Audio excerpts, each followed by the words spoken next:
Oh boy, look at all these people rolling in. How exciting. Look at all these happy faces. Everyone's joining. Everyone can hear. I can see the little buttons and stuff going.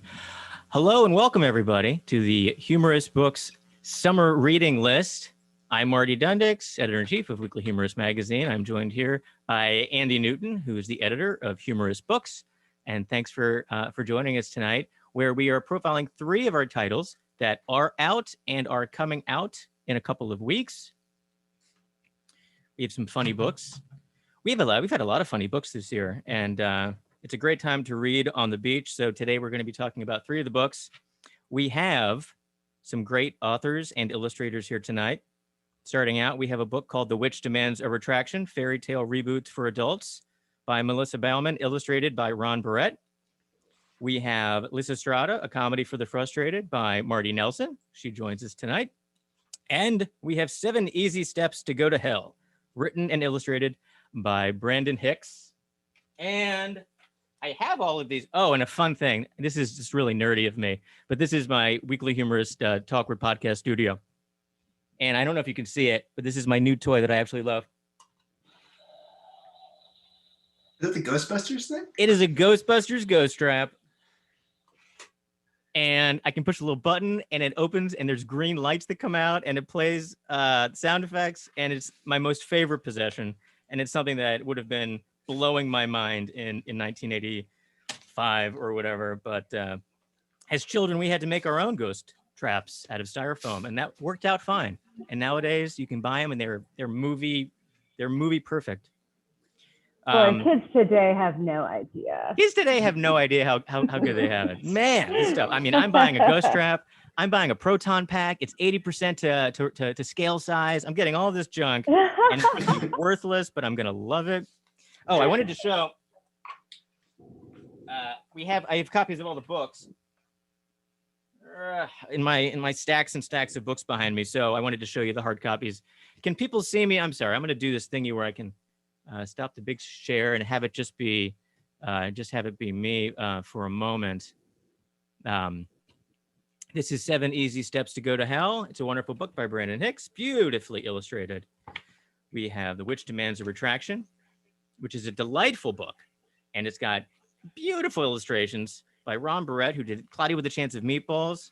And the style is beautiful, and I'm so excited for people to buy this book, and you should buy it on Amazon. Andy Newton will be dropping links in the chat for you to buy these things right now on Amazon. Buy them. You can get Brandon Hicks' book in a couple of weeks. We're going to send you a link to that on email.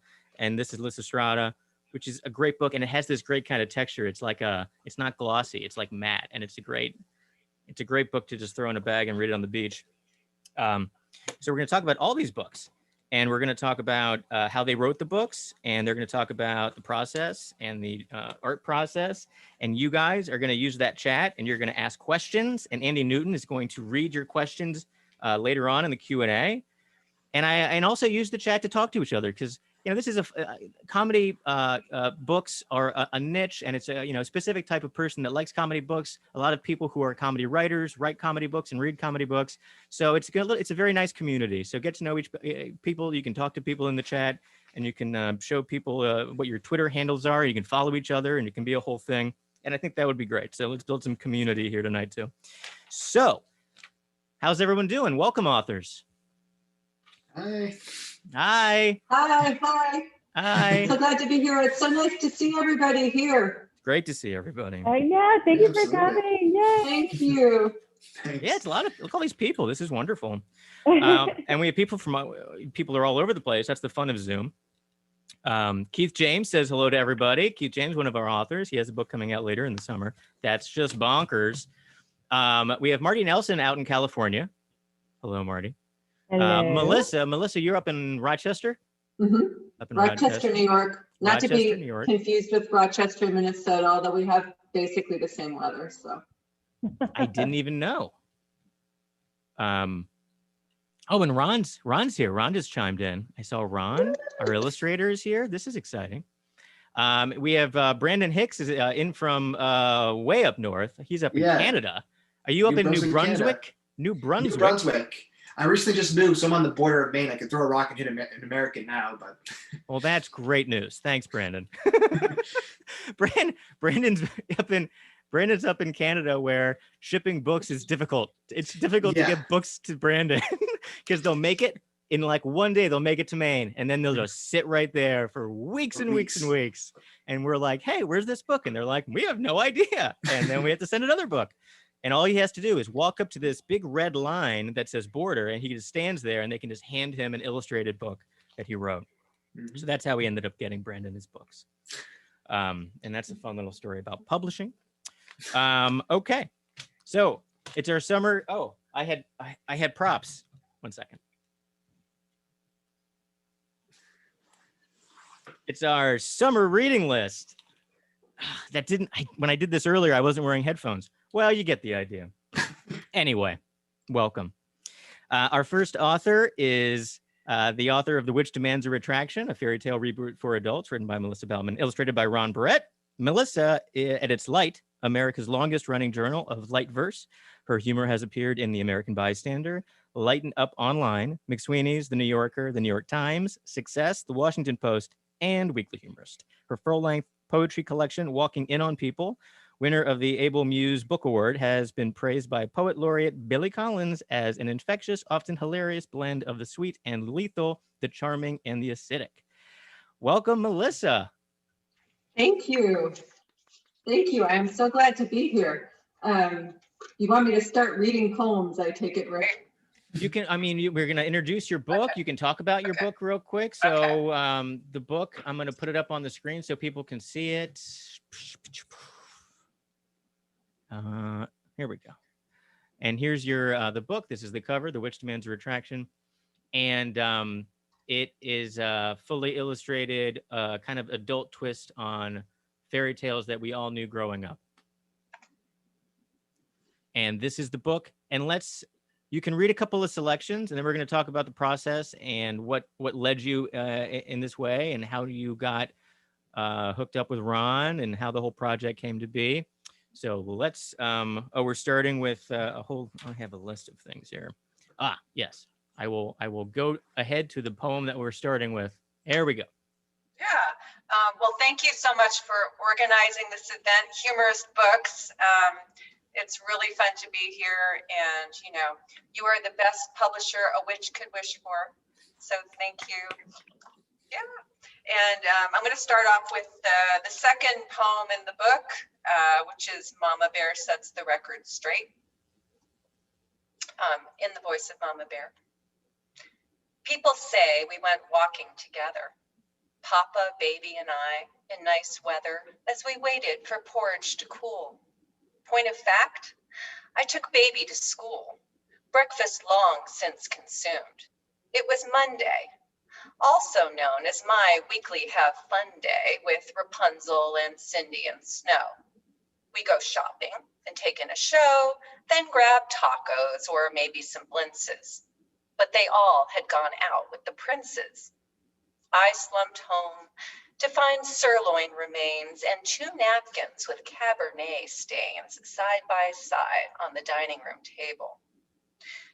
Evil stepmoms gone wild paused on cable. Lingerie trailed upstairs and beyond. On my pillow, 6 hairs, curly, blonde. Where was Papa? Some creaks on the landing.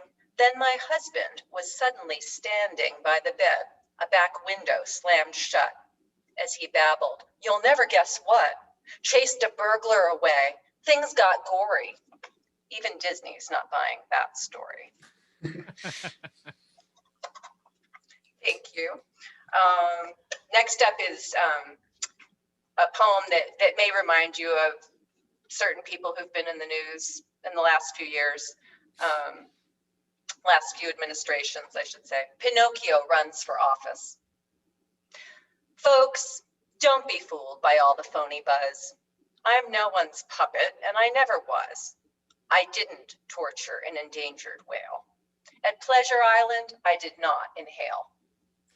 You say you've seen the footage? It's all wonky. I'm solid GOP, no hint of donkey. My only kind of circus, media. Ignore those pics on Wikipedia. And what about the rumor, so damn nasty, that constant lying led to rhinoplasty at some chic clinic north of Bimini? A smear by my opponent, Jiminy.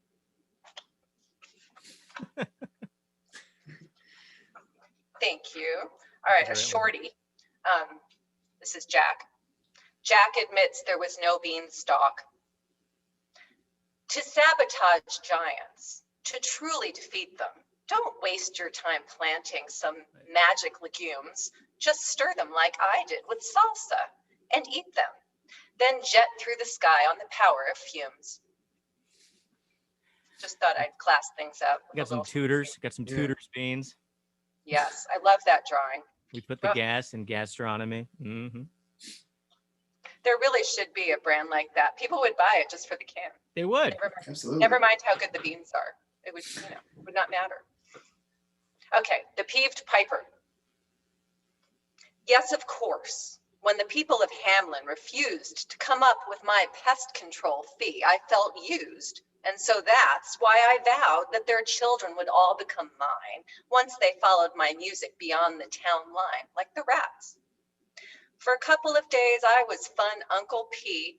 We ate pie, and I whittled each kiddo a wee pipe from wood. As I pitied the daddies and pitied the moms who were missing their sweet little Trixies and Toms, life was good, till they wouldn't quit piping from midnight to noon. Every time the same pitchy and ear-splitting tune, my hair grayed. When I took the brats back, there was not a wet eye, and I knew as the tanned, rested parents purred, hi, I'd been played. That one may hit home with certain parents in the audience. Yeah, the ones who were all so happy to be able to dump their kids at camp in a couple of weeks. Yeah. And I love Ron's illustration for that one so much, with the teeny rats and the little teeny pieces of pie, and oh, it's so good. And I love his illustration for this one, for Thumbelina Moves On. Thumbelina in a magnifying glass. Thumbelina moves on. Who cares if I was born inside a flower and you're the only flower fairy prince? We marveled at these facts for half an hour, but haven't had a conversation since. Relationships, it's clear, need stronger glue than such a superficial parallel, or than the boring truth that, just like you, I could fit in an abandoned peanut shell. So, sorry, Prince. Like Bluebird, Mole, and Toad, you won't be making me your little bride. It's time for more adventures on the road. I'm pretty sure that I can thumb a ride. Okay, just two more. This is the first one in the book, a new spin on a fairy tale that will become obvious, Fed Up. Red Riding Hood's grandma had chest pains galore, cholesterol looming at 244, and blood pressure spikes. Though she kept it all quiet, her daughter found out and imposed a strict diet. No more would she bundle Red off with a pail of cookies for Granny. Instead, she sent kale and casseroles ranging from foul to insipid because she had stripped them of every known lipid. One day, Red arrived to find Granny in bed. "Come closer, my dumpling," the dowager said. Forget the lame cover-up tale that came later. No wolf gobbled Red. It was Granny who ate her. You need the protein, you know? You need the protein. That's right. Kids are very nutritious. They are really underrated. So true. Okay, one more. I love Ron's illustrations for all of these. That just note the fun details in this one. Not so Snow White.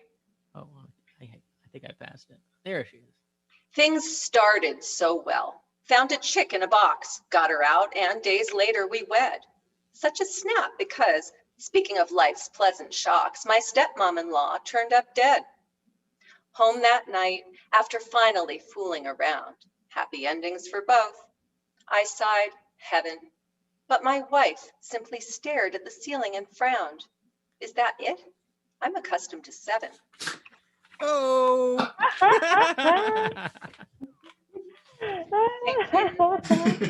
Oh my. I know. Good job. It was fun. Bless you. Thank you. Thank you. You've been a great audience. Let me see here. I'm going to leave it on. Well, I'm going to stop the sharing thing. All right. So I just have a couple of questions, and then I think I'm going to look in the chat in the chatter box thing. Andy, do we have any questions in the chat box? None yet, but if anyone, just Andy, that's your cue to make up some questions and say they're in the chat box. I sent you questions, Marty. No, I know. I have questions that you planted me to. I know. I have those. Thank you. Play along. Do I have to let this person in? Yes, I will let her. Okay, we have some predetermined questions, Melissa. How did you go about when you were putting this whole book together? How did you narrow down out of all the different fairy tales that are out there? How did you pick the ones that you wanted to spoof in this collection? Well, I figured it was helpful to do stories that people had some familiarity with, right? Because part of the fun is knowing the original story and then getting fairly quickly what the spin is on it or the new point of view. There are a lot of great fairy tales that are less well known than the ones in this book. And I did end up reading many, many fairy tales that I hadn't encountered before. But yeah, the ones I narrowed it down to are familiar from, Disney or Hans Christian Andersen or Brothers Grimm, all of that. But there are actually a lot of people who tend not to get credit for the fairy tales that we know best. And I encountered, when I was looking up, like, who's really responsible for the original versions of these? There's a list of them at the back of the book where in the acknowledgements, people like Gabrielle Suzanne Barbeau de Villeneuve. I did not know about her, but I am impressed, and a lot of French people, actually. Charlotte Rose de Caumont de la Force. And these are great names. These would be good in a poem, actually. So anyway, I felt like they deserved a little credit, given that I had massively ripped them off. So, yeah. It was all legal. It was all legal, I'm told. It was. It's all in the public domain, yes. Were there any poems that didn't make the cut that you had in your original outline? No, I don't think so. I mean, I think,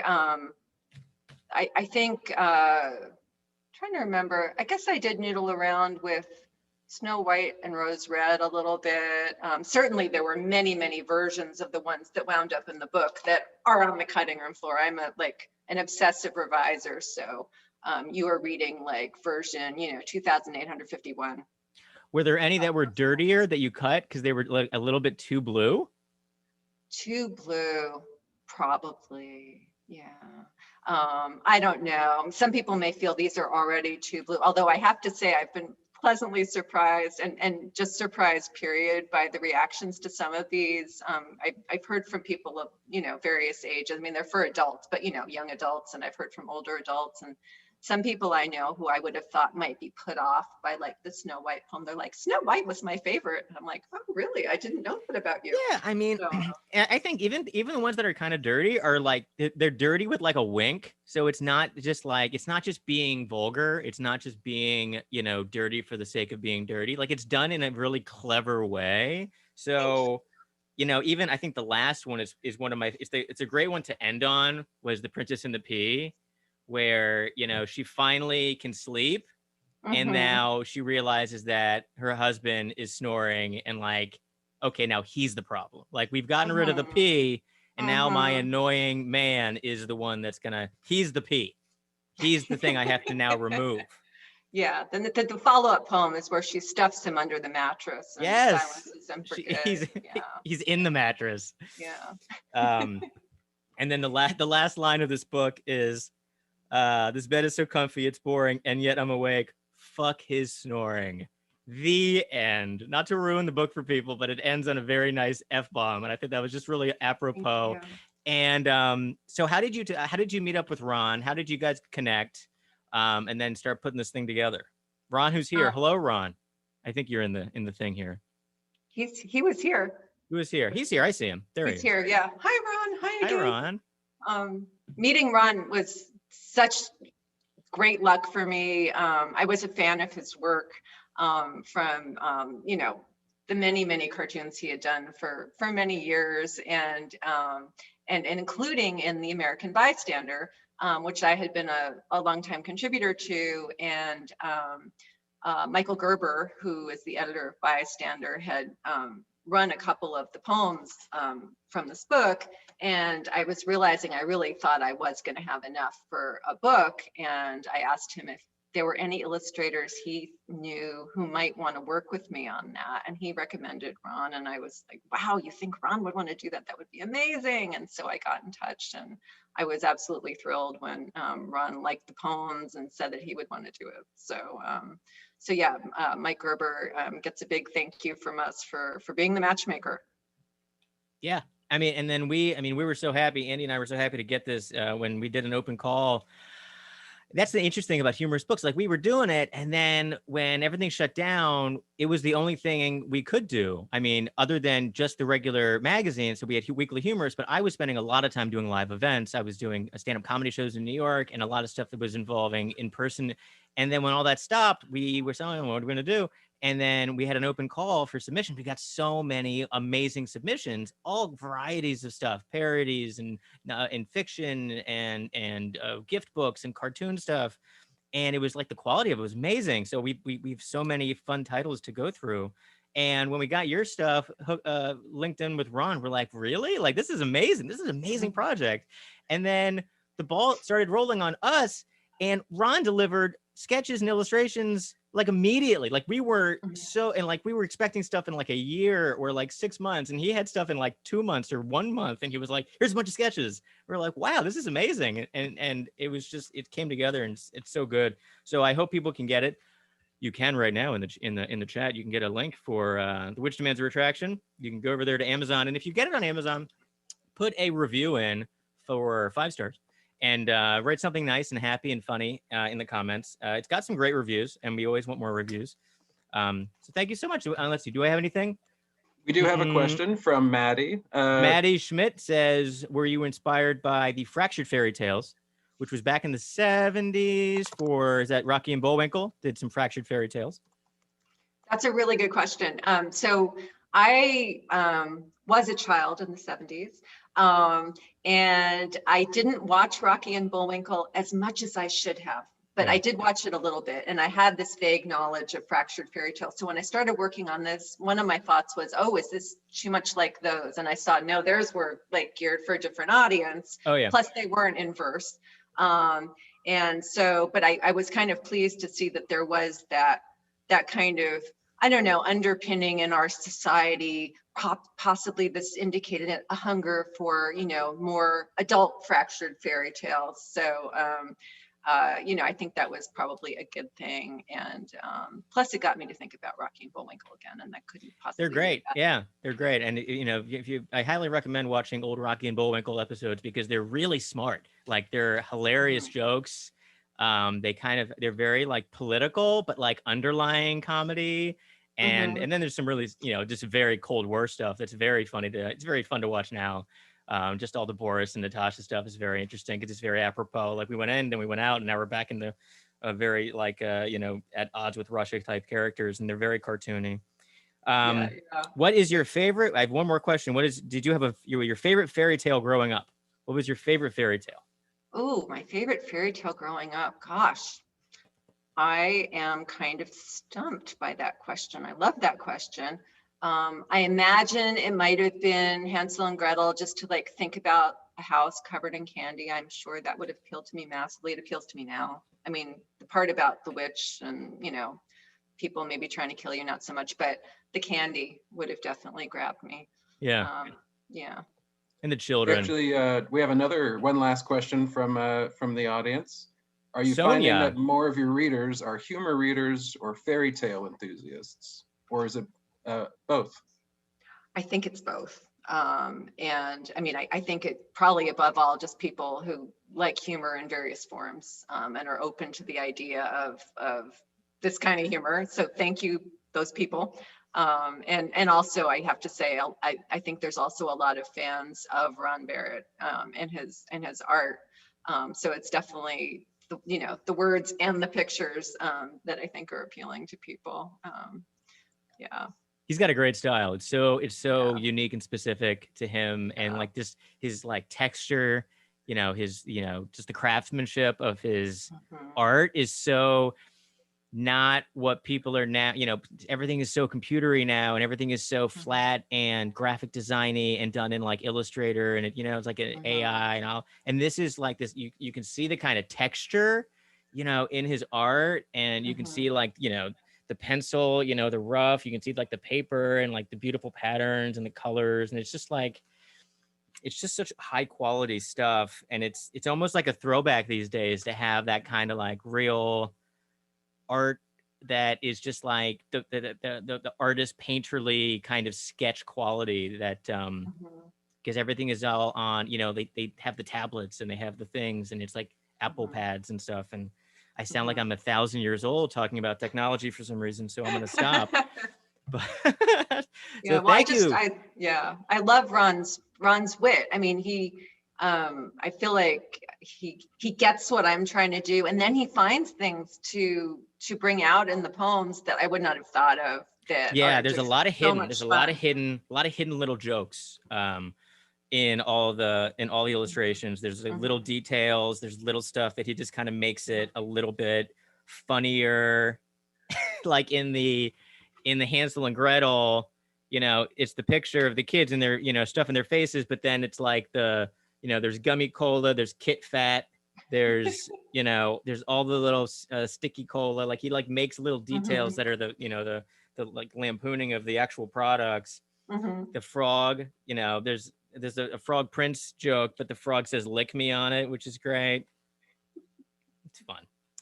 So moving on. Thank you so much, Melissa, and for Ron, who's here.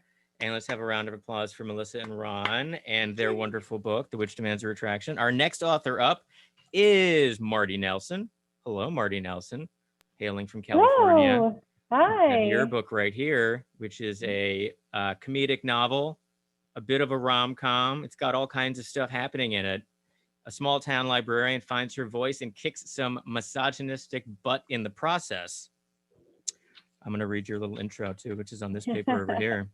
A small town, I already did that. Inspired by the classical Greek comedy Lyssa Strata, librarian Lyssa Strata has long begged the town council of Athena, Massachusetts to repeal its disgusting old misogynist and racist laws, but the council, an all-male entity for 400 years, has blown her off as a red-headed spinster who, according to 1673 law, should be legally run out of the town at the end of a musket upon a poor fiscal year.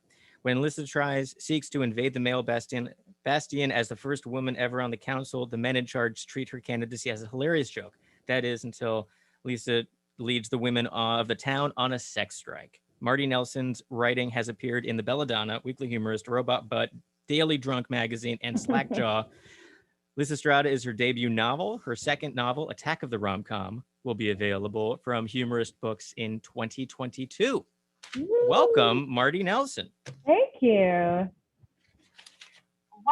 You did all my intros. Thank you. Thank you. You're very welcome. And I'm going to throw, let's see, I'm going to find your, so people can see the book. I'm going to put it up on the screen. How do I do this so people can see it? Do I have to push the share button? Well, can I have people see it and have, I'm going to do it like this. Okay. So here's the cover, everybody, of the book. So you can see the cover of the book. And then, but I don't want people just to have to stare at the cover of the book when they could be seeing Martti, who has braved the heat wave in California, and she has turned off all of her fans except for one. Except for one. And so you're going to read a selection from your book? Yes. All right. Take it away. Woo. Martti Nelson. Okay, Lyssa Strata, Chapter 1. Lyssa Strata pushed up her glasses and prepared to say the words birth control to the entirely male Athena, Massachusetts Town Council, the average age of which was 80. It would have been higher if not for her stepfather, Councilman Daniel Park, who at 42 brought the average from nursing home up to Viagraville. The last time most of these men needed birth control, it had come in the form of a chastity belt. People, gentlemen of the town council, Lyssa began, we've heard you promise for decades that you'll eliminate Athena's centuries-old degrading laws pertaining to women, yet nothing changes. The statute outlawing birth control. Young woman, wheezed Councilman Thomas Pickle, aged 89. She waited for more. Pickle coughed up something so alarming. Lyssa feared he'd be the second council member to die on the bench this year. But he merely sucked on his dentures and glared at her wateringly. At least she'd grabbed his mummified attention. Most of the time, glances swept right past her to settle on something flashier, like an empty sidewalk. As I was saying, Lyssa swallowed a sigh. Statute 41 from 1829 outlaws birth control, marital aids, and red pants underthings, except for pirates. This from Councilman Thomas Mayweather, age 91. Lyssa forced a smile. Yes, pirates are allowed to wear red knickers, but I am not. You're probably afraid my flat butt will become too powerful of plaid and scarlet. Crickets. Okay. Nothing like referencing one's own backside on the official record. Should have given them some pirate facts instead. Taken as a whole, they possessed more rights than she did in Athena. We can't see your posterior in that dress, said Mayweather, but I enjoy its modesty. Lyssa spread the skirt of her reproduction Puritan dress circa 1657. She figured she'd get more attention in the getup after many failed pleadings before the council regarding birth control laws, witch laws, and laws against dancing. Maybe she should have dressed as a character from Footloose. Thank you. To continue, just for saying these things aloud today, it's legal for you to throw me in the stocks as if I were some miscreant bawd, not to mention the laundry list of other horrible rules prohibiting women's freedom. They're not enforced, Missy, began Councilman John Warren, age 92. Now you seem well behaved, a little flat-chested, but it's nice to see a female dressed properly for once. Lyssa's neck hairs felt her mother stand behind her without so much as turning her head. Mom said in a cool voice, John Warren, you may address my daughter as Ms. Strata. I've got it, Mom. Lyssa flashed a smile her way. She didn't need her mommy to help. Lyssa was a confident, bold woman who could take on the world single-handedly. No, she sighed while swallowing the nausea in her throat. Lyssa detested public speaking almost as much as having to enforce late fees at the library. She was much more of a love of a war kind of person, or at least a hiding with books over anything else kind of one. My test has nothing to do with my objection to these laws, Mr. Warren. Although, Lyssa groaned, a woman with under a C cup technically enjoys fewer voting rights in Athena. Hear, hear, said John Warren. Lyssa's jaw set to one side, although he could have been remarking upon his deafness. Misty, Lyssa's co-librarian and best friend, hurried to the podium. Misty Meadows, my lord, something to add. Pickle perked, his breath rattling to and fro. No, I am not Misty Meadows, the porn star. I merely wanted to say that big timid ladies also object to these laws, especially the vibrator one, because come on. The whole thread of Lyssa's carefully crafted speech went straight down the toilet. This always happened. She could never affect change because no one took her seriously. She spluttered for a moment and then fell back onto facts. Facts were beautiful friends who never cared about the size of her boobs. Shall I name some other things prohibited in Athena? No, John Warren said. This is a rhetorical question. Daniel's crow's feet fanned as he grinned and waved her to go ahead. Lyssa smiled back, grateful for one ally on the council. He'd married her widowed mom 4 years ago and was the first man of color ever elected. She said, women are not allowed to congregate in groups of more than 4, else they will be declared a coven and treated to the town's witch laws, which are extensive and involve quite a few nude punishments. It's confusing me vis-a-vis the red underwear thing. I mean, public nudity is okay, but a red bra is not. How about pink? Pink was the only color women were allowed to wear for a couple of months in 1954. Women are permitted to drive, but not park cars. I guess once we start driving, we have to drive forever, like Thelma and Louise, am I right? Misty snorted, her blonde hair bobbing. She took a baggie of popcorn from her purse and commenced munching. Women can be jailed for sneezing in the square. Pure feminine rage straightened Lyssa's spine. We are not allowed to read the newspaper or spell words in public. That is garbage. BRECK garbage. And upon a poor fiscal year, the oldest spinster is required to be run out of town at the end of a musket. Is that what you're afraid of? Asked John Mayweather, because he referred to a tome beside him. You're 26, not even in the top 10 oldest spinsters. Lyssa's stomach churned, fit to make the 1 pound of butter she was legally required to produce every fortnight. She stretched to her tallest, 5 entire feet high, and said in her loudest voice, "Sirs, these laws are a disgrace. Our beautiful town of Athena gets featured in a BuzzFeed quiz about the most backwards embarrassments in America every other month. Enough of your broken promises. Repeal these degrading laws immediately for the sake of fully half the town, else be dragged as the knaves you are." "Speak up, honey," said a man from a couple of rows behind her. Misty jumped to her feet, her mouth full of popcorn. "Repeal the fucking misogynist laws, you old bat." Pickle banged his entirely ceremonial gavel. "You are not allowed to use such language in this room, Missy." "Misty," she corrected. "The porn star?" asked the guy from 2 rows back. For a moment, Lyssa knew vision tinged with red. The lava inside her, held at bay only by her omnipresent respect for rules and procedure. She'd been trying for years to sweep every antiquated and discriminatory town law into the dustbin of shameful history. They didn't merely oppress women. Each racial minority received their own disgusting rules in Athena. She tried petitions, illegal for women, speeches, illegal for unmarried women, and letters to the editor, illegal for women and people of color. Nothing. Lyssa shriveled into surrender. Like always, she ached. She ached in the pit of her soul, and a pathetic laugh escaped her. A better woman could convince them. Someone fierce and ferocious in fuchsia, not a dork in a pilgrim dress. Lyssa tried to be that hot pink woman. She longed for it with every cell. When she closed her eyes at night, she dreamed of starting her whole life over again. Still a librarian, of course, but a bolder one, like a librarian in Hollywood. She thought the drunks they rousted from the building at the end of the night were probably child stars.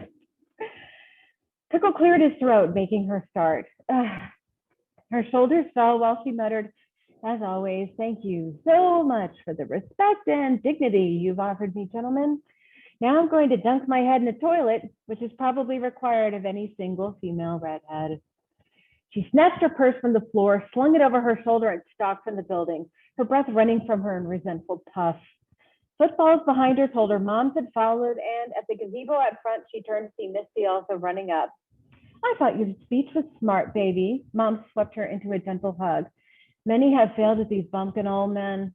We've had the same town council since before you were born, except for Danny."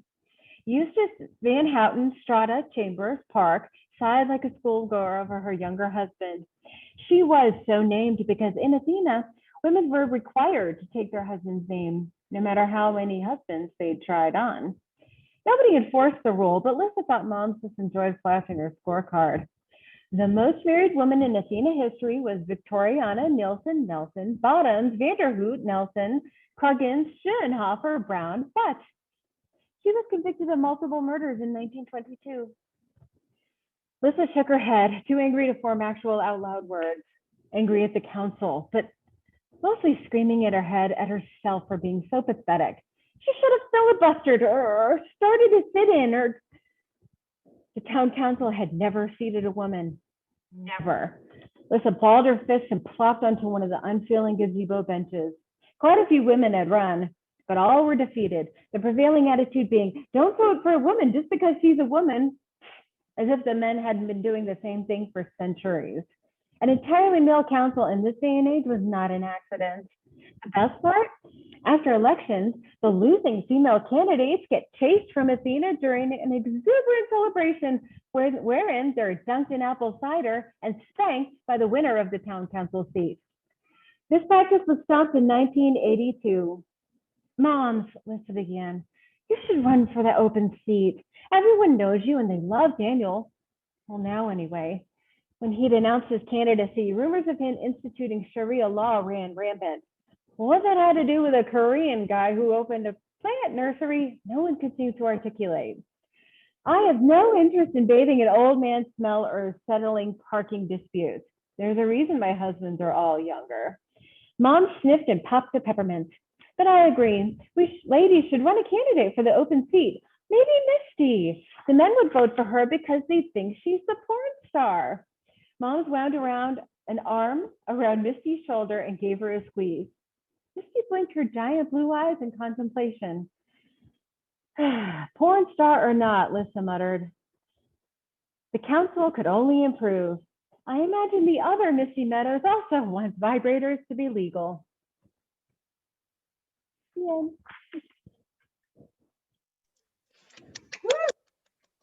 Yay!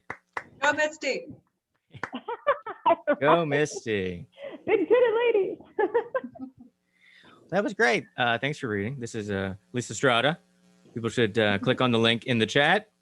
Yeah. And wonderful, Martti Nelson. And I'm appreciating the fan that you have that's like slowly blowing your hair in like kind of a very much like a beautiful shampoo commercial type, like look at my locks flowing in the wind. Well, I'm maybe jealous. the town council will listen to a woman if her hair. Yeah, like always having them. So if you have questions for Martti Nelson, put them in the chat. This book features ridiculously old, archaic, sexist laws. Did you, in researching the book, did you find a lot of real laws that we do have in small towns across the United States that are still standing? And what are some of those that kind of jumped out at you to motivate you? And maybe you included them in the book. Yeah, I mean, yeah, there are a lot of rules about women, and oh gosh, no, I'm struggling to remember. When any I was particular law. back in the day, when I was, I had a high school girlfriend, and I went to Syracuse, and she went to Penn State, and I would visit her. We did that for like a year and a half. Guys, don't do that; it's a bad idea. Anyway, but so she was in a sorority in Pennsylvania, and but I had friends at Penn State who were in fraternities, and they had these beautiful frat houses. But the sororities at Penn State were not allowed to have houses. They had to live in a dormitory, and that was a floor because multiple women living in a house was a brothel in that city. That was a law. So the sororities could not have sorority houses at Penn State. They had to have dormitory floors. And I think that might still be a law. So that's the first thing I thought of when I read this book. I was like, there are real laws like that are just bonkers, and they're still on the books. There are real laws. And you know, it's one of the things, and I even put it in the first chapter where they say, well, they're not enforced. What's your big damage? But when the women really start to protest this stuff and they get really pissed off at the status quo, well, guess what? The laws start being enforced. Right. And that's exactly the problem, right? If they're there, they're rife for somebody using them when they just, you know, hate their neighbor or whatever. Yeah, the threat is there. It's like, we're not going to use it because we're so nice. But if we wanted to use it, we could. We could, you witch. Yeah. Exactly. We have a question in the chat. We have a question in the chat. What inspired you to update the Greek classic, the Greek comedy? Lyssa Strata. Well, to be totally frank, the year 2016 happened, and then the year 2017, and the year 2018, and boy, they were full of misogyny. I mean, just left, right, and center, everywhere. The hating women is a full-time national pastime. And I was enraged a lot of the time at a lot of different things. And, you know, ladies were joking on Twitter and they was like, oh, we should go on a sex strike. And I think somebody actually attempted to try it. I think I've tried it in a sensible way in the book, if you can say that about a sex strike. But I mean, yeah, I just kind of thought, what would really get a point across and make people sit up and take notice? And yeah, I think this would make people sit up and take notice in very, very bad ways, but hopefully a few good. in my book, it's a happy ending. So, spoiler. And I think some people are jumping in. They said that, I think, was it the brothel law that I mentioned? That's the same in Massachusetts Yeah. that people are talking Yeah, about? that's what they were responding to. Yeah. How about that? Yeah, Massachusetts, we can't- Rochester, New York. We can't let women congregate and live together because you know that No. it'll be a brothel. They'll just Those- get periods everywhere. those and, women- bad at Those- math, Busy having sex dungeons. Men, they can pack it in. Men, they can pack as many men as they want into a place, and they're just watching sports, I guess. Who knows? Oh, clearly, they're just behaving and. Your novel deals a large part with overt and subtle or unconscious forms of prejudice. How did your own experiences inform your writing on this theme, and what steps did you take to educate yourself on other people's experiences? Oh, wow. That's a great question. I think I've always been a feminist. I mean, my mom is a feminist. It's just sort of who I am. I was just taught to be very proud of myself and to never apologize.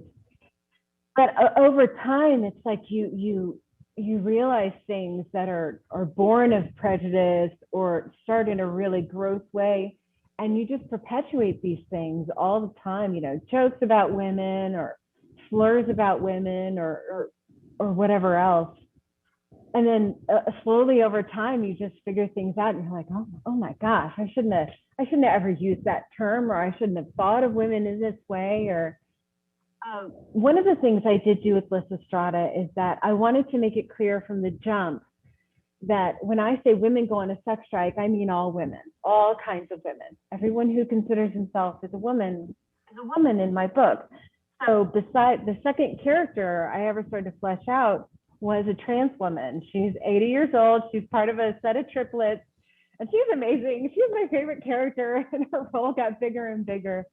And when it became time to edit and stuff, I hired a trans woman sensitivity reader because I wanted to do this the right way. And it's something I've done for subsequent books as well. And yeah, it's like she pointed out small things like the use of the term sausage fest or the town council, equating men with sausages. And she's like, well, that's not always the case. And I'm like, whoa, that's an awesome point. And I deleted it. It's just, I think, even if you get your back up about certain things, I think especially in comedy, this is such a thing. It's like people think that if you mean to be funny, that no one can ever criticize anything you say. But if people aren't laughing because it's crappy and it shits on people, then what's the point of that? I'd rather something where people can walk away with a smile and joy in their heart, and not thinking about the same things we all get bombarded with in the world. Oh, I hope that all made sense. It did make sense. And I think listen to sensitivity readers and listen when people criticize, I think. Yeah, sensitivity readers. I think that was a great thing to do, and I think that's got to be a very helpful thing for writers to be able to pull other people's experiences to see if the book, resonates, or if you're writing a character right. I mean, I don't write novels, so I couldn't even imagine it. But it must be so hard to try to make characters that are different than yourself. I think anytime I do anything, it's just me, and everything's just in my voice. So it's just like I'm good at just being one thing.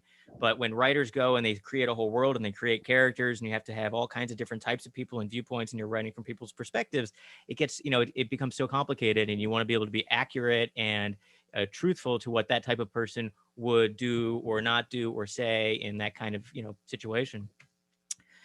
How do you approach writing romantic interests, especially in a novel like this, where the romance isn't the central thrust of the story? Does the protagonist's love interest help her along her hero's journey? God, that's a really good question. Yes, I think so. I think that love and romance, especially when it's unexpected or you're maybe not all that used to it, like Lyssa instead of a dork, I think it can help you feel good about yourself. It can help you enjoy yourself and love yourself in ways that you never thought of, but your partner has thought of it, and it helps you grow. It helps you think about other people besides yourself. So yeah, the love interest in Lyssa was that to me, try to help her step outside herself a little bit, try and learn and grow, find new facets of herself. And I think the more bold she gets with the hat journalist, the more bold she gets in life. And Would yeah. you I'll ever also run add for office? One thing I'm sorry. Go ahead, Andy. I was going to comment that one thing I really liked about the book was seeing a lot of the female gaze in it. You know, lots of comments on the journalist's butt, which I appreciated. Because usually it's the opposite. You know, usually it's like the other way around, and it's all, you know. So it's nice to, you know, what's good for the goose is good for the gander. Women You like just say butts, goose? you know. We do. It's true. I feel like I'm being very authentic to the lady point of view because I mean, well, ladies also like lady butts. We like all kinds of butts. People like butts. No butt about it. Does that work? I don't think No that ifs, works. ands, or buts? No ifs, ands, or buts. So, And Marty no, I would Nelson. never run for. I would Okay. never run for office. Oh No. God, look at all this dirty shit I write. I mean, but you're in California, and California is bonkers for people who just decide. People in California just decide that they want to run California whenever they have these recall elections, and people can all just put themselves on a ballot, and you get these like, you know, Yahoo candidates. But it's always very interesting. It's like a, you know, it's like a Big Brother house D-list celebrity group of people, and they all decide to run for governor of California, and it's fine, and we all love watching it.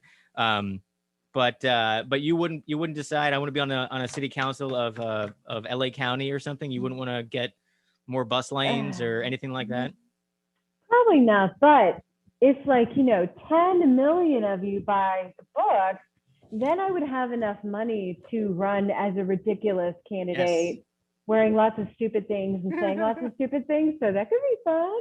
I fully endorse that. Yes. Everyone buy. So Andy will put this link in the chat, and you can buy the book and you can read it on the beach, because I mean, you can get an ebook, and you can get an ebook for all the books that we have.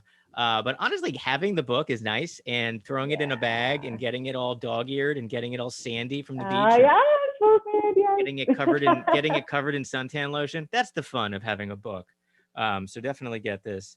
And it's great. And it's got great fonts. I picked out the font. It's got a great readable font. So I believe it's Garamond. If you like fonts, I know. I just love Very saying nice. it. Garamond. Classic. So thank you so much, Marty Nelson. Everybody give Thank Marty Nelson a you. hand and go get her book, Lyssa Strata, on sale now from Humorist Books. Moving right along. Our last author of the evening is Brandon Hicks. And he has this new book out called 7 Easy Steps to Go to Hell. Brandon Hicks. And we have a couple of things that we're going to pull out of this book to show. I have an intro for you that I have to read. 7 Easy Steps to Go to Hell, written and illustrated by Brandon Hicks. What you see is not always the whole picture, as you'll learn on your journey to hell. Occupying the lowest rung on the demonic corporate ladder, Beazle, Buzzle, and Barb have the inevitable task of ensuring enough souls are going to hell using their patented 7 deadly sins method, TM. The trio explains how to get yourself a one-way ticket. Brandon Hicks is a writer and cartoonist living in New Brunswick, Canada, a member of the National Cartoonist Society. He is a regular contributor to a number of publications. Weekly Humorist is one of them. Also, The American Bystander. Also, what else? You're in all kinds of stuff. Yeah, Robot Bite, a lot of local stuff. CBC. His plays and short films have been featured in festivals across the world, and he hopes he isn't going to hell anytime soon. Welcome, Brandon Hicks. Hi. Great to see you from New Brunswick. Yeah, it's actually been a nice couple of days here. It's almost like we're in the States. And you're real close to Maine right now. Yeah, right on the border.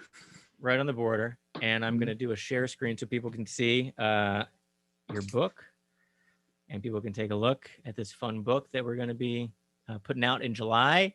7 Easy Steps to Go to Hell, and these are our main characters here. I love this. I love the art for this book. These guys are so funny. And we're going to do a couple of things. Now, the book is we call it a reveal book.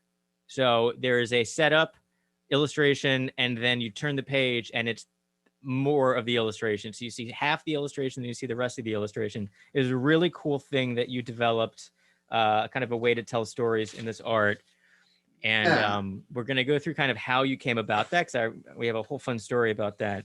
Do you want to start with that, or do you want to? Well, let's go through the book a little bit, and then we'll go on how you did everything. So here's the cover, and then here's the fun opening page. These are our fun characters, and here's your intro. So you can, if you want to read the intro, go ahead. Yeah, sure. Hell isn't so bad. The pay isn't great, but it offers a generous benefits package, including dental, disability, and several other ways to torture a human being. Unfortunately, the best of these are reserved for those working in the bottom 8 circles. Sure, any enterprising young demon could one day find themselves in a Cucci's torture chamber position, but like any good business, you got to work your way down. Either through strong will, determination, and a power resolve, or more commonly, nepotism, dirty dealings, and sexual favors. Unfortunately, for myself, Barb, and my colleagues, Beazle and Buzzle, we haven't any friends in low places. So, for the time being, we red-collar workers have to work with humans in their biological form, at least until we earn our tails. I like that they're red-collar workers. That's great. See, demons are expected to put in a period of Earth duty before being allowed to sink into the lower depths of Hades. This can last anywhere between 2 years and 4 centuries. As for us, we're well into our 3rd millennium, but this is going to be our year. I can feel it in my horns. But there's no shame in Earth 30. After all, we're the backbone of the pain and suffering industry. Without us, hell would be as empty as heaven. The problem is, humans aren't simply born wicked, regardless of what the Catholics say. They have to earn their place in hell. So it's up to us, the hardworking, salt-to-the-crops demons, to ensure that they do. We do this by following the tenets of our official doctrine, commonly known as the 7 deadly sins, which you can see there is lust, envy, gluttony, pride, greed, sloth, and wrath. How do we instill these sins in the heart of man, you ask? Well, let us show you. And then it starts off going into each individual sin, starting with lust, everyone's favorite. In all honesty, we barely understand lust. After all, the human desire to perform that particular act on one another is frankly beyond our comprehension. Additionally, to complicate things further, the species somehow managed to toss love into the mix. Love, for those of you that don't know, is a rather ridiculous sentiment that encourages tenderness, intimacy, and other hokum. By tying love to lust, humans have been able to keep their carnal impulses at bay by resigning themselves to what they call meaningful relationships, a practice that is even more gross than the act itself. So we start with this image, and then when you flip the page, I can show you here too. Let me see if I can do a 2 thingy. Can I do 2 thingy with this? No. So we have this beautiful marriage proposal. This does work, okay. And then when you flip through, you see what's being revealed. She's got a boyfriend. And it says, still, even this can have its moments. And then the following one is envy. Most people spend the better part of their lives in envy of others, and those who don't are usually quite jealous of those who do. Thankfully, society has done most of the heavy lifting for us when it comes to the spread of envy. With the chasm between the haves and the have-nots being as wide as it is, it's always going to seem that the grass is greener on the other side. And she is envying, as you can see there, that beautiful fur coat. And although one odd squabble about shades when it comes to red paint. Should we read more than that, or is that probably let's good? See. We can do gluttony. All right, let's do gluttony. The humans have actually gotten quite good at hiding their gluttony, masking it behind a veneer of haughty cuisine and fine dining. This is patently absurd, as you well know if you have even the most basic understanding of the human digestive system. It all goes to the same place. Still, the species persists in perpetuating the myth that stuffing one's gullet is refined so long as the bill that comes afterwards is large enough. This big fancy restaurant. Mm-hmm. Oh, so fancy. And then we turn the page. See the kitchen. But when you get right down to it, food is food. This is so funny. And then, your illustration style is so fun. And similar to Ron's, there's so many hidden gags in each picture that you know, you can kind of keep finding them, and you can find little bugs, and you can find a little. There's a rat stuck on this fly paper here. I mean, we can do another one. I like. All right, let's do it. I'm gonna shoot to greed. All right, greed. If there's one thing that can be said for greed, and that's always high and always in high demand, go ahead and check the stock index. We'll wait. The great thing about this particular sin is that we hardly have to do anything to perpetuate it. Politics, advertising, and businesses are perfectly willing to do that for us. I love this guy, this mogul in the family, how you lined up the story so well. Like, you can tell that you make films just because the way this is laid out is like bonk, like he's right there in the frame. And then we turn the page and this is his company. Yeah, and the best part about that is the tides can change quite quickly. This guy's out on the ledge of the window. Uh-oh. And then we got, I mean, this is great. This is Mad Money. You have Mad Money on the TV up here talking about the company tanking. You have Jim Cramer. I mean, that's like a very detailed illustration of Jim Cramer from Mad Money, just kind of in the corner, tiny. Like, people may not even notice that, but you kind of tossed it in there, which is so much fun. Appreciate you saying that, because yeah, since this book is so illustration based, I mean, that's kind of the goal, is to make it worth looking at again and again. This is we're gonna do this one too because we have you here. So we're gonna do Sloth. I can't not look at it, and then we're just gonna wrap up the book, and people are they're still gonna buy it. Yeah. Our analysts indicate that as far as deadly sins go, sloth is rising the fastest. They indicate this primarily by loafing around the office doing nothing. When it comes to humans, there's been no greater time in history to be a deadbeat. What with automation, television, internet, and sleeve blankets, there's hardly any reason to get off the couch at all anymore. For those who still do work, tend to give a little bit more than the bare minimum. So we have this construction worker who's falling asleep. He's got a pack of smokes rolled up in his sleeve there, and I love this. He's sleeping. We see it. He's dozing, and then we open it up to what he's doing by just not paying attention, and this whole building. You might be surprised at how much the bare minimum can achieve. We got this guy's in a bathtub. This woman's brushing her teeth. Bam. Great drawing though too. Like I love the construction machinery and stuff. Like, you have such a good style, and I've seen so much of it in the magazines and stuff. But then this book, your style like elevated to, you know, you just like really pristine lines. Like it's like really clean. It's still your style, but it's like so like perfected, like little details. Like I love, and maybe people noticed in the book, but I love the intricate picture frames. You've done like 2 different intricate picture frames in the book. And I love, because I have picture frames like this and mirror frames like this, like all over my apartment. I love these old frames. And these are so I love how, and there's like the demon at the top of this intricate frame. Like that kind of stuff is so much fun that you did in the book. Yeah, I mean, that's the fun of it for me too, is I've been cartooning for a while, and this is my first solo book. So the chance to really try and stretch myself as a cartoonist is, because I had no training in art. I'm really mostly a writer. So everything I do is just kind of a process of trial and error. That's crazy that you have no training in art. Your art is like, you're so talented. Thanks so much.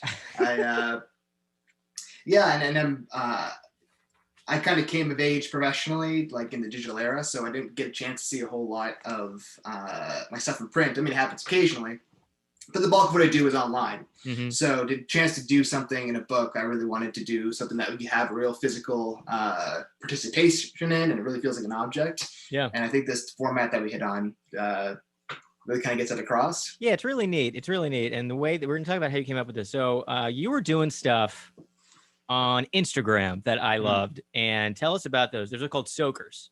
Yeah. I tried to, I've been a gag cartoonist for a long time, and I'm always looking for new ways to present it, especially online, to kind of grab some attention, do a new way of doing it. So I started drawing cartoons on paper towel, and I'd have the setup for the joke on the first side of it, and then the punchline on a separate piece underneath. So then when I took that and I placed it in water and filmed it, you would see the setup, and then it would slowly soak to reveal the punchline. So I did like a dozen of those. Those are so, and they were so good. And you drew in your style, you drew so like perfectly with, I don't know what kind of a pen you used, but you were drawing on this like bounty paper towel. Oh, it was like, brutal. But it looked great. Like, I don't know how you did it so well, but the lines were great. And then you would let them soak. And I mean, I wish we had something I mean, they're on your Instagram. Yeah, they're all on my Instagram. Okay. I did another set too this year. When we initially talked about this, it was the first ones, but people seem to like them, so I did them. They're so good. Again this year. So you would draw on 2 different bounty paper towels, and then you'd put them together, and then you let them go. That's exactly it. So you had one go at it. So it was you had to, and usually because drawing on paper towel is kind of a nightmare, you're just dragging it along, kind of chipping away at it. Most cartoons, I'd probably have to draw it twice to begin with. Right. I draw on paper, trace it onto the paper towel. It didn't work. Do it again, and then if it doesn't soak correctly, you have to do the whole thing again. So it was.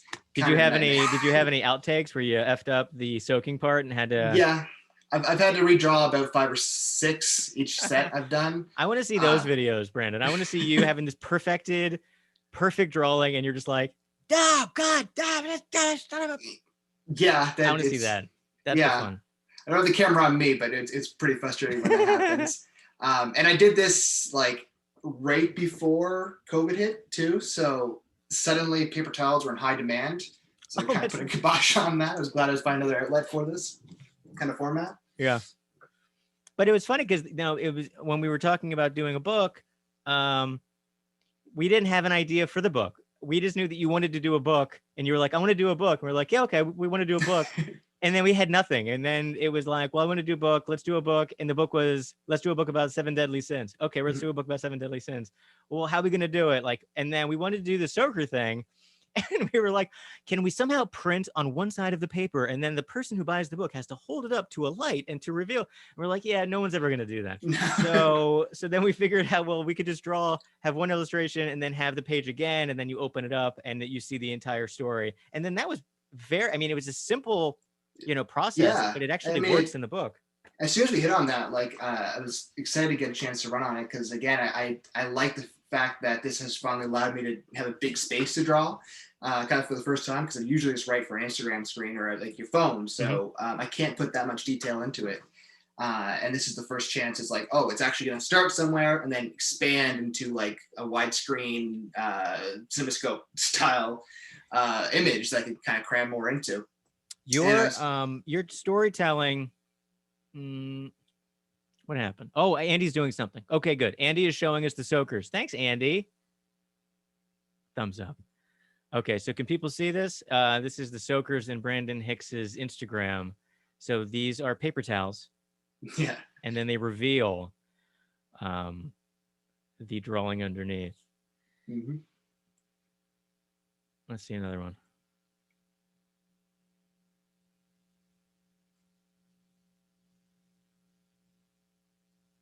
That's great. Oh, that's so good. And the way that you use color to make the secondary image pop is so cool too. Well, I appreciate that. Yeah, and I mean, it's fun for me to kind of find ways to really find what point people are going to laugh at, like when the joke actually reveals, like having a little bit more control of the delayed gratification of it is really exciting to kind of have them be more active. The reader have a more active role in it. They kind of sit and watch it, and they have to think about it before it reveals. So the stuff you're doing is such a storyteller, storyboard, director's vision of like the way that you do it, like the way that you do your art. It's so much more visual storytelling. Yeah, that's kind of my preference. It's funny because I said I don't have art training. I'm trained as a writer and a journalist.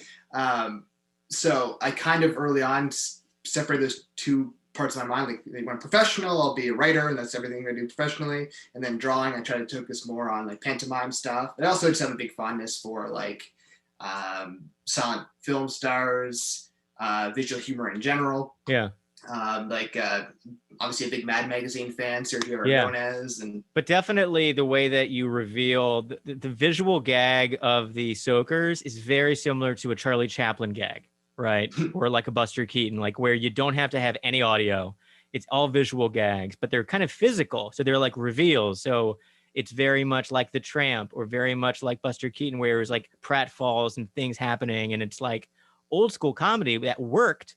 And you can still watch these old movies and they're funny. Like I just watched a Buster Keaton movie literally yesterday.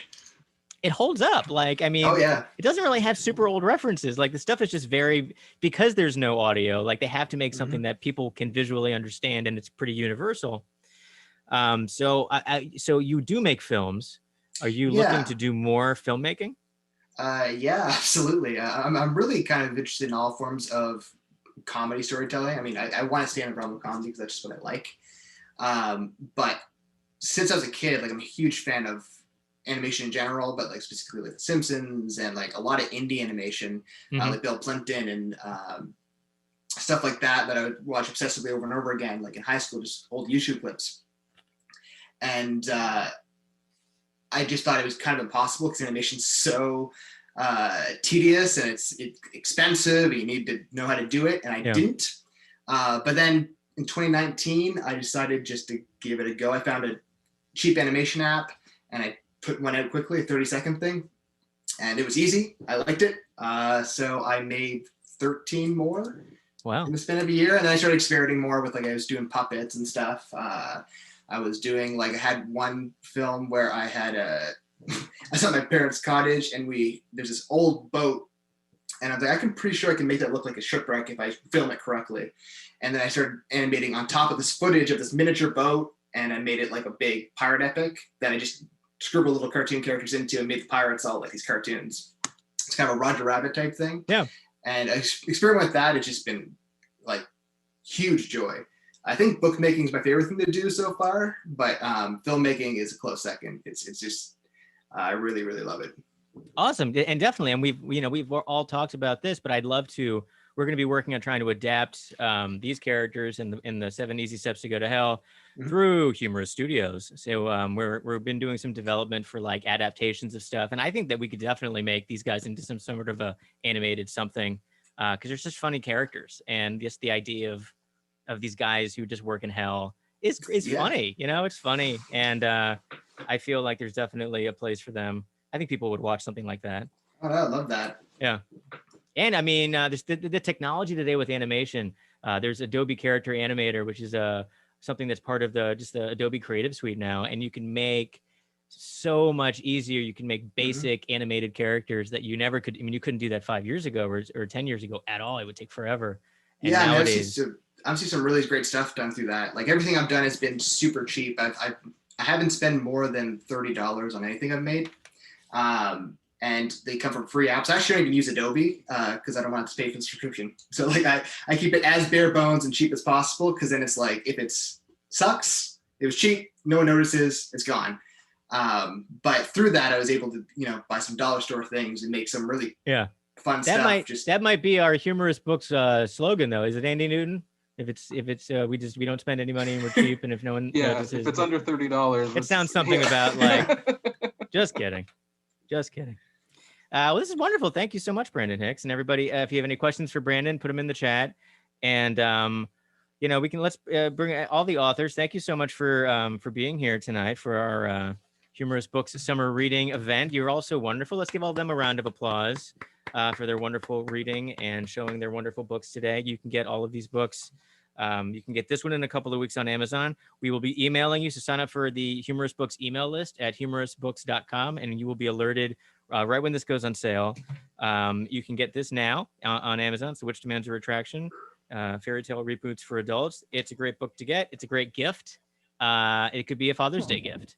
It may not get there in time, but you know what? Dad won't care if it gets there next week. Whatever, it's just Dad. Dad's easy going. Dad doesn't expect anything. Also, you could give Dad this. He loves to read about feminist sex strikes. Dad is into it. All the best dads like to read about that. All dads know. Exactly. All dads know about not getting laid. They're very used to sex strikes. They always end up on the couch. So thank you so much to everyone for coming out. We've had a great audience tonight. This has been very nice. And we're going to be doing this again later in the summer. We're going to do a back to school edition for Humorist books coming out in the fall. That'll be featuring authors Brian Boone, Andy Spain, and Keith James, who have books coming out, which is called Greg Maxwell's Inferno, Cash Grab. And what is Brian Boone's book called? Do we have a title for that book yet, Andy Newton? How to Be an Old Person. How to Be an Old Person. So we have more stuff on the way. But thank you Speaking all for of coming. Father's Day gifts, yeah. Speaking of Father's Day, how to be an old person. Very true. And also follow all these folks. I think we have their Twitters or Instagrams in the chat. So please follow all of our authors tonight and see the things that they have going on and different readings and different things and Soaker videos and all kinds of stuff you're going to be able to find. All right. Thanks all. Thanks, Andy Newton. Thanks, Melissa. Thanks, Marty. Thanks, Brandon. Thank you so much. Thanks, everybody. This has been great. I love this comedy community. You guys are the best. No, you are the best. Oh, I made you say that. That's okay. though. All right. Bye-bye, everybody. Thanks for coming out. Bye. Thank Bye. you. Thank Thank you, you. everybody. Bye. Bye.